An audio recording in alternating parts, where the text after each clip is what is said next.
సరదాగా సినిమాకని వెళితే థియేటర్ యాజమాన్యమే ప్రేక్షకులకు రియల్ 3D మూవీ చూయించింది.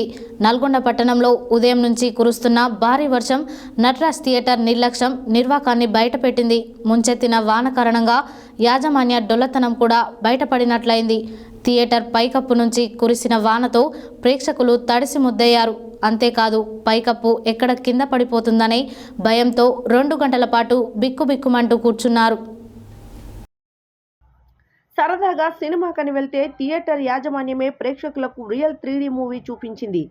నల్గొండ పట్టణంలో ఉదయం నుంచి కురుస్తున్న భారీ వర్షం నటరాజ్ థియేటర్లో నిర్లక్ష్యం నిర్వాహాన్ని బయటపెట్టింది. ముంచెత్తిన వాన కారణంగా యాజమాన్య డొల్లతనం కూడా బయటపెట్టినట్లయింది. థియేటర్ పైకప్పు నుంచి కురిసిన వానతో ప్రేక్షకులు తడిసి ముద్దయ్యారు. అంతేకాదు పైకప్పు ఎక్కడ కింద పడుతుందనే భయంతో 2 గంటల పాటు బిక్కుబిక్కుమంటూ కూర్చున్నారు.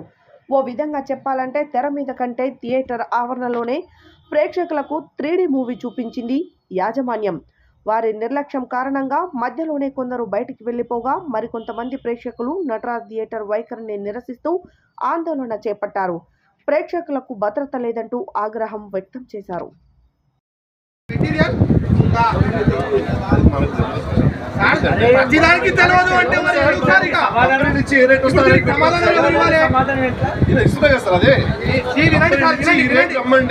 అమ్ముడు పాయింట్ లేకపోతే పడేయండి.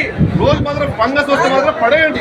పడేసిన పైసలు మొత్తం నువ్వు ఇప్పుడు అంటే కరెక్ట్ మెయింటెనెన్స్ లేనప్పుడు సార్ పబ్లిక్ తోటి ఇలా ఇష్యూ అవుతుందని చెప్పి పని చేయండి సార్. మీకు థియేటర్ పాస్ వినండి. మీరు ఒకసారి ఎంతకు వెళ్ళి చూడండి అలా థియేటర్ ఎట్లా ఉందో. ఈ సందులంగా వెళ్ళండి చూడండి. 110 రూపాయలు 45 రూపాయలు పప్పు ఎక్కడ ఇస్తుంది చెప్పండి నాకు. నిర్మలా థియేటర్ కంటే ఎక్కువ ఫేమస్ అయితే కాదు మీది. అట్లాంటి థియేటర్ అనేది 45 రూపాయలు లేదు పప్పు.